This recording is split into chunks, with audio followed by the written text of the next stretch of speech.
Muito bom dia, boa tarde, boa noite, boa madrugada. Eu não sei qual é o horário que você está me assistindo, mas se você caiu aqui nesse vídeo é porque você quer mudar de vida, você quer mudar a sua realidade, você quer alçar voos maiores, assim como eu mudei a minha realidade e saí da minha cidadezinha amada, passagem para conquistar o mundo e realizar o meu sonho.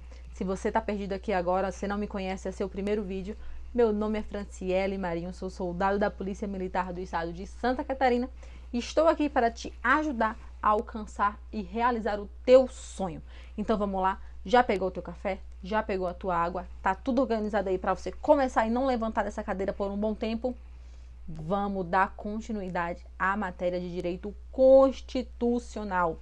Certo? Uma matéria de extrema importância, já falei isso para vocês, cai em todo concurso, não tem para onde fugir. Artigo 5º é certo, é fato. Tem uma certeza na vida que você tenha que o artigo 5º ele vai cair na sua prova, tá? Então ele é meio macetoso, a gente tem que ler, reler, se atentar a alguns pontos que as bancas cobram ali, principalmente o CESP, que gosta de trazer muito aplicações ali práticas dentro desses artigos. Vamos continuar aqui, então. A gente, no último vídeo, se você for aí no meu canal, você vai ali na última aula, ali a gente começou a tratar do princípio da legalidade, né? E a gente tem alguns apontamentos a fazer aqui dentro do princípio da legalidade, né? O princípio da legalidade, ele fala que ninguém será obrigado a fazer ou deixar de fazer alguma coisa assim, se não em virtude de lei.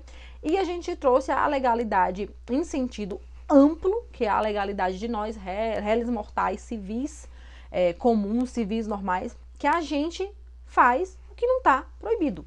Se não está proibido, querido, está permitido, então para os civis é assim que funciona, que é diferente da legalidade do direito administrativo, sentido estrito, que o administrador só pode agir quando a lei manda ele fazer. Ele não pode falar, ai, que vontade de salvar o mundo, eu vou salvar o mundo. Não, a gente só faz aquilo que a lei manda a gente fazer, né?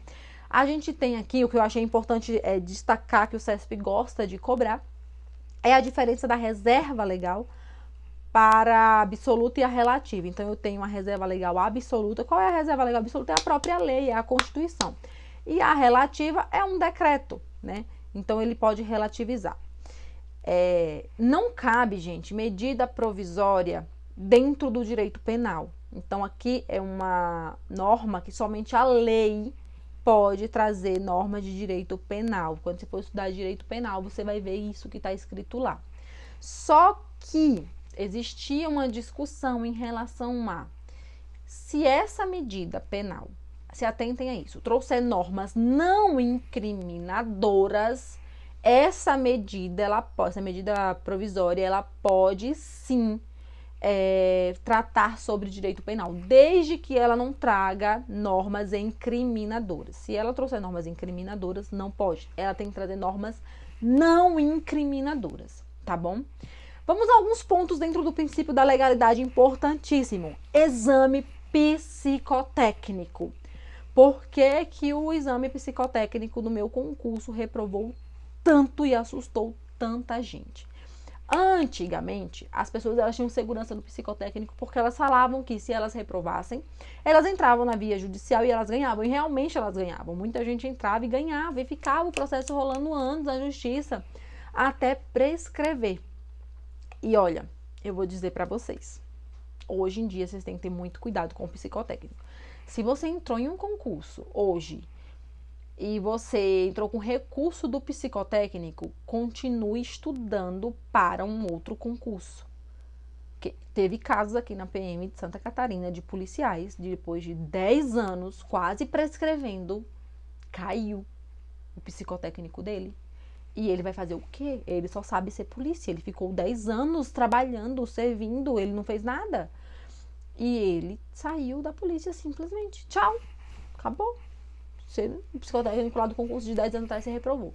Então, muito cuidado. Por quê? Hoje em dia, o psicotécnico, ele tem que ter 4 vertentes para ele ser válido. E se tiver as 4 vertentes, mas para você derrubar, é difícil demais. Primeiro, previsão em lei. Isso aqui é a súmula vinculante número 44, tá? Ele tem que ter previsão em lei. Não basta ter só a previsão no edital. A previsão no edital vai ter, né? Porque se o edital é a lei do teu concurso, se não tá no edital, não vai acontecer. Mas ele tem que ter Só a previsão no edital? Não. Ah, um cargo que não tem previsão em lei para ter psicotécnico. Se tem previsão em edital, ele é válido? Não. Porque aquele cargo ele tem que ter a previsão em lei para ter o psicotécnico e ele tem que ter a previsão no edital, tá? Além disso, os critérios são objetivos, critérios objetivos de avaliação. Cuidado que a banca pode trazer, que são critérios subjetivos de avaliação. E são critérios objetivos de avaliação, tá? E a possibilidade do recurso na via administrativa. Então, ele tem essas 4 vertentes, muito dificilmente você vai conseguir derrubar. Então, muito cuidado com o psicotécnico aí da tua prova, tá? Limite de idade. O limite de idade também é permitido, tá? Desde que o cargo justifique. Tanto o limite de idade quanto o limite de altura ele é permitido, desde que a atividade do cargo justifique o porquê que está exigindo um limite de idade e um limite de altura. Muitos estados já alteraram a idade do policial militar para 35 anos, né? Porque antes era 30. E a gente sabe que... Deixa eu tomar uma água aqui. A gente sabe que antigamente as pessoas com 30 anos, elas já estavam mais cansadas. O rendimento do corpo físico, elas não se cuidavam tanto, então elas já eram um corpo mais velho. E hoje em dia as pessoas, elas se cuidam mais. Uma pessoa com 30 anos, ela tranquilamente parece ser uma pessoa mais jovem, porque ela se cuida, ela tem um corpo bom, um corpo forte, uma cabeça boa. Então, muitos estados já mudaram esse limite de idade para 35 anos. Não é o caso da PM de Santa Catarina, ainda estamos com 30 anos. Na altura, houve uma mudança ali durante o meu concurso. Houve a diminuição da altura, né? Concurso, teve uma alteração ali do limite de altura, né? Diminuição ali do limite de altura em 5 centímetros, tanto para as femininas quanto para o masculino, mas logo foi derrubado e voltou ao limite normal de altura, tá bom? Tatuagem. Tatuagem é uma coisa que cobram muito. Antigamente, no militarismo, as tatuagens elas não podiam, desde que aparecesse na farda. Então, tipo, farda que tinha manga aqui, não podia ter tatuagem que aparecesse, pescoço, nada onde... A farda mais curta, que seria o TFM, né, o TAF de Instrução de Atividade Física, de Educação Física, não podia aparecer na bermuda, em nada. Hoje em dia não existe mais isso, só que muito cuidado, tá? A tatuagem, ela não pode ir contra os ideais republicanos, né, da República Federativa do Brasil, e ela não pode ir contra os ideais da corporação. Então, se eu me chego lá com um palhaço tatuado na perna, pra você que não sabe, tatuagem de palhaço significa que o cara já matou um polícia e querer entrar na corporação, né? Com certeza você não vai conseguir. Então, a tatuagem ela é permitida, mas tem exceções, tá? Tipo, desde que tatuagem que você tem. Desde que não seja contra os ideais da República e nem da corporação. Eu acho que desse ponto aqui a gente fechou bem essas observações, que são alguns pontos que eu puxei. Eu tô tentando pegar o artigo da lei, tô tentando destrinchar casos reais que são cobrados em provas, né? E que você pode cair ali para você se atentar, tá bom? A gente vai entrar agora na proibição da tortura, tá? Ninguém será submetido à tortura, nem a tratamento desumano ou degradante, tá? Não existe exceção para essa norma. No caso do direito à vida, né? A pena de morte ali no Brasil existe uma exceção, que ele fala que não haverá pena de morte, salvo em caso de guerra declarada. No caso da proibição da tortura, não existe esse salvo, certo, gente? É uma norma de eficácia limitada. Ele é regulado pela Lei 9.455 de 97.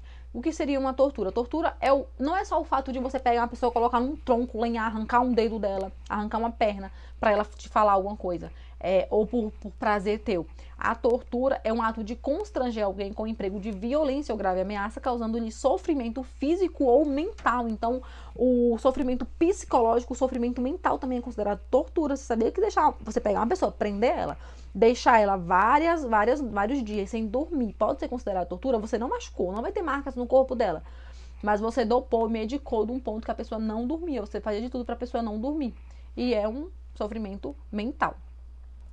Liberdade de pensamento e direito de resposta. Gente, olha só, é livre a manifestação do pensamento. Você fala o que você quiser, mas dê a sua cara a tapa. O anonimato, ele é vedado, tá? O anonimato, ele é uma forma de se esconder. Você não pode sair falando o que você quer com a cara fechada. Você é isso, você é aquilo, você é um merda. E aqui, ó. Não, falou, dê sua cara a tapa. Porque a gente vai ver que a pessoa também tem o direito de resposta. Você fala o que você quer, mas você também, a outra pessoa tem o direito de se defender. Aí você me fala assim, Fran, temos uma coisa aqui muito importante. anonimato é vedado. E o Disque Denúncia? É uma exceção. Lembra que eu falei para vocês que os direitos eles são relativos, eles não são absolutos? Então, o Disque Denúncia ele é uma exceção desse inciso, porque às vezes a gente precisa que o solicitante seja anônimo, para que ele denuncie. Então, quando você trabalha ali na central de emergência, que você recebe os 190 ali, as ligações, quando chega pra gente ali na rua, às vezes vem assim, né, o nome do solicitante. Às vezes vem, né, Ana, João, Pedro, Maria, mas às vezes vem solicitante. Quando vem solicitante é porque ele não quis se identificar, ele não quis contato. É uma maneira das pessoas denunciarem os crimes e a gente conseguir inibir esses crimes, né? Porque se a pessoa mora num bairro perigoso, ela não vai dizer que foi ela que ligou para ficar claro ali que foi ela que ligou e depois ela sofrer as represálias, né, daquele lugar. Então é muito complicado.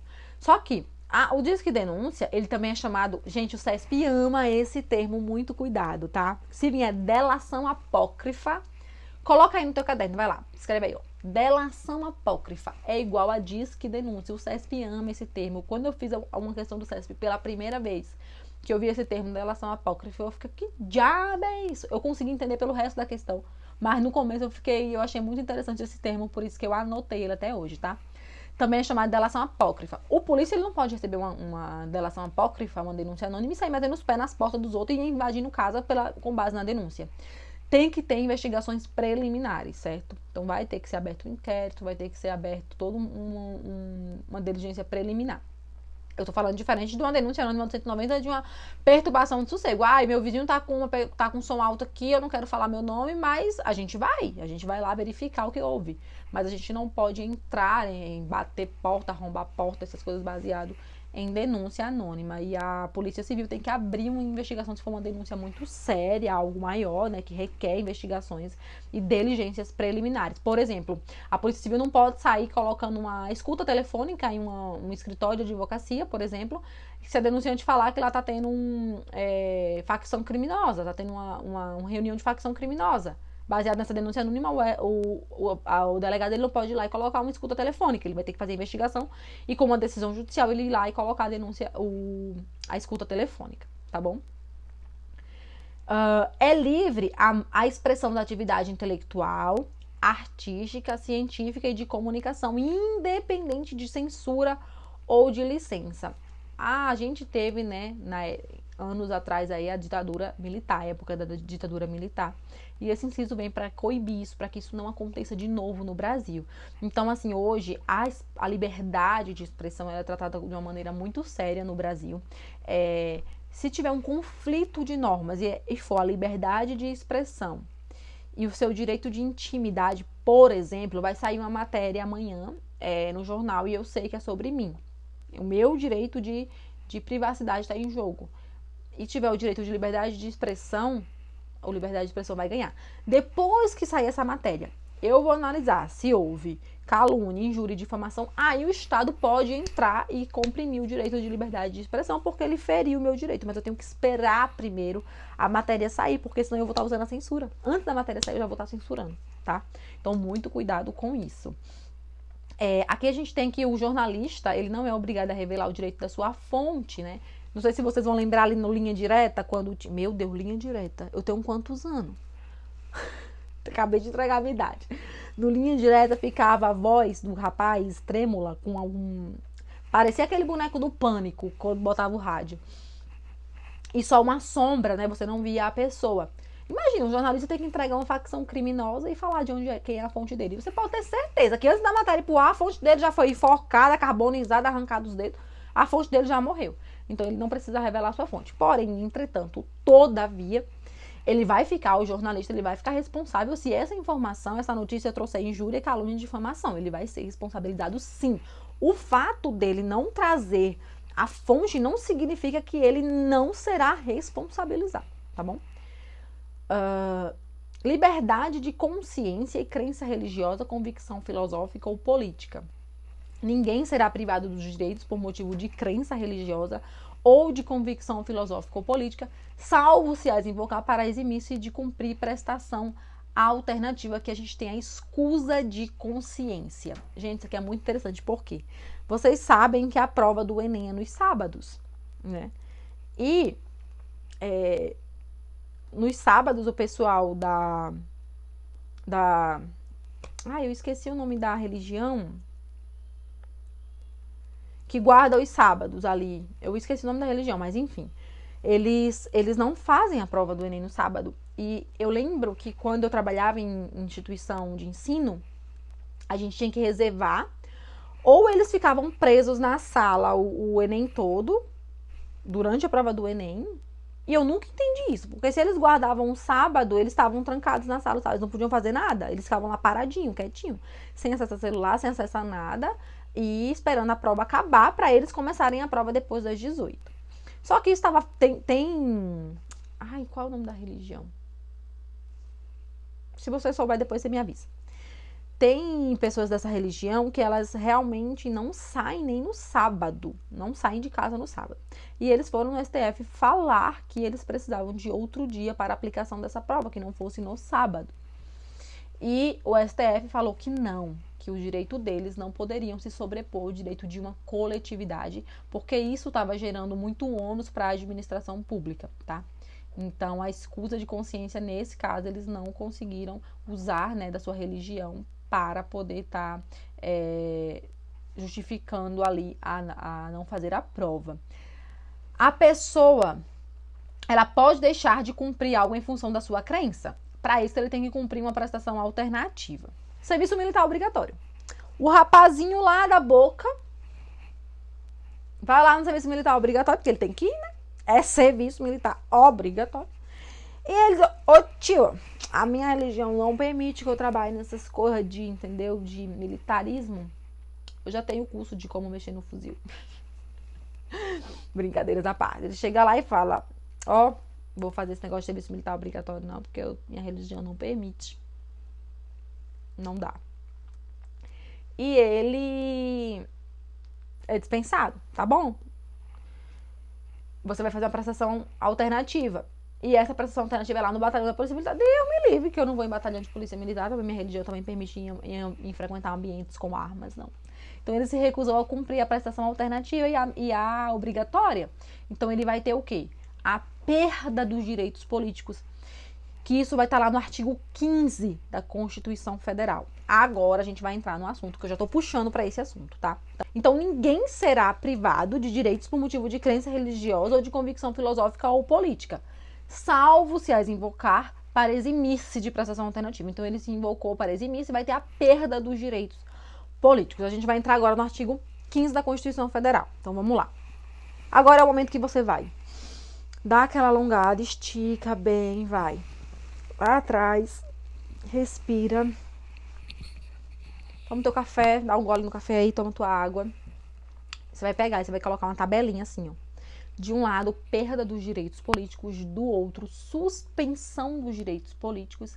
E em cima, você já sabe o que é isso, né? Quando eu pego isso aqui, ó, você já escreve IPC. Você vai colocar assim, de caneta vermelha, assim, ó. É vedada a cassação dos direitos políticos. Eu vou repetir. Vai. É vedada a cassação dos direitos políticos. Só é permitido perda e suspensão. E eu vou te falar agora os casos, tá? O primeiro caso da perda é a recusa de cumprir obrigações a todos imposta ou uma prestação alternativa, que é o que a gente acabou de ver ali na aula, no tópico anterior. E uma outra opção de perda é o cancelamento da naturalização por sentença judicial transitada em julgado. Vocês vão ver que o brasileiro naturalizado ele vai ter a perda da nacionalidade. E nesses casos de sentença judicial transitada em julgado, tá? Tem que ser definitivo, ele vai ter a perda também. Os casos de suspensão é incapacidade civil absoluta, condenação criminal transitada enquanto durar os seus efeitos e improbidade administrativa. Essa divisão é feita pela doutrina. Então, na Constituição Federal vai ter o rol ali do artigo 15, vai estar lá tudo bonitinho, um embaixo do outro. E quem faz essa divisão não é a Constituição, é a doutrina. E o CESP, ele tem a sua própria doutrina. Então, para o CESP, a suspensão, a pena ali de recusa de cumprir obrigações a todos impostas ou a prestação alternativa não é suspensão, é perda. E eu afirmo isso com certeza porque no TRE da Bahia, a questão trouxe que era caso de suspensão e foi entrado recurso para essa questão e o CESP mudou, disse que realmente o gabarito estava errado porque não é suspensão, é perda. Então, para o CESP é perda, recusa de cumprir obrigações a todos impostas ou prestação alternativa. Fechou? Muito bom. Eu vou fechar por aqui. A gente vai entrar em direito à privacidade, à preservação da honra. E tem muita informação sobre esse tópico também. Eu vou fechar por aqui e a gente volta no próximo vídeo. Fechou? Um beijo, até daqui a pouco. Não sai daí.